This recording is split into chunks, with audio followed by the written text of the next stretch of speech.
নমস্কার বন্ধুরা, আপনারা কেমন আছেন? নিশ্চয়ই সবাই ভালো আছেন, সুস্থ আছেন। শুভ সন্ধ্যা সবাইকে। আমার ফ্যামিলি অ্যান্ড ম্যারেজ কাউন্সিলার পেজে আপনাদের অনেক অনেক স্বাগত। প্রথমেই বলে রাখি, আপনারা আমার পেজটাকে অনেক বেশি লাইক, শেয়ার এবং কমেন্ট করে দেখুন, যাতে আপনাদের উপকার করতে পারি এবং আপনারা উপকৃত হন। প্রথমেই আমি একটা কথা বলে দিচ্ছি, যেহেতু অনেকে নতুন নতুন আমার ফলোয়ার হয়ে গেছে, তো তাদের ক্ষেত্রে আমি প্রথমেই বলে দিতে চাই, আমরা কিন্তু সাইকোলজিস্ট নই, ঠিক আছে? আমরা কিন্তু কাউন্সিলিং করাই। কাউন্সিলিং মানে কিন্তু আপনারা মানে লিগাল স্টেপ নেওয়ার আগের মুহূর্ত অবধি আমরা কিন্তু আপনাদেরকে যেরকমই সম্পর্ক হোক, সেটা পারিবারিক সম্পর্ক অবশ্যই হতে হবে।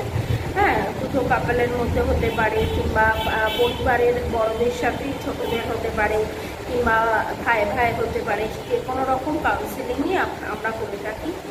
তো সেক্ষেত্রে কিন্তু কোনো জিনিস যদি লিগালের আন্ডারে থাকে, ধরুন এক্ষেত্রে অনেকেই আসছে আমার কাছে, ধরুন ভাই ভাই বিবাদ। আমি আজকে স্পেশালি ফ্যামিলি কাপলদের কথা বলবো না, এটা ফ্যামিলি রিলেটেড। তো যেহেতু আমি কাউন্সিলিং করাই, তো ফ্যামিলির ক্ষেত্রেও বলবো।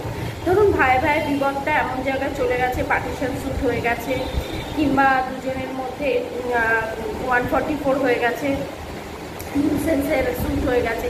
সেক্ষেত্রে কিন্তু আপনারা আমার কাছে যদি কাউন্সিলিংয়ে আসেন, তাহলে কিন্তু আপনাদের উকিলের থেকে অথরাইজ লেটার নিয়ে আসতে হবে যে হ্যাঁ, আমরা কাউন্সিলিংয়ের জন্য যাচ্ছি। তাহলেই কিন্তু আমি সেটাকে অ্যাপ্রুভ করতে পারবো লিগালি। কেন কি, ধরুন এটাকে আউট অফ কোর্ট সেটেলমেন্টও বলতে পারেন।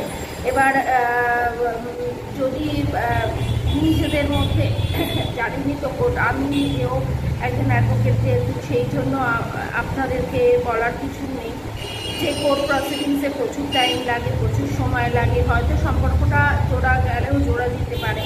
সেক্ষেত্রে যেহেতু ফ্যামিলির ক্ষেত্রে কোনো কাউন্সিলিংয়ের ব্যবস্থা থাকে না। হ্যাঁ, যদি কোনো কাপল হয়, তাহলে কিন্তু কোর্ট বারবার সেটা কাউন্সিলিংয়ের ক্ষেত্রে দিতে দেয় এবং আমাদেরকে অ্যাপয়েন্ট করা হয় অ্যাজ এ কাউন্সিলার হিসাবে, যে বারবার বোঝান যাতে না সংসারটা বাড়ে। কিন্তু যদি দুটো ভাইয়ের মধ্যে বিবাদ হয়, কিংবা মায়ের সাথে ছেলের, কিংবা ছেলের সাথে মায়ের বউয়ের, এইসব ক্ষেত্রে না কাউন্সিলিংটা কোর্ট অ্যাপ্রুভ করে না, প্রথমেই কোর্ট ডিক্রির অর্ডারটা দিয়ে দেয়।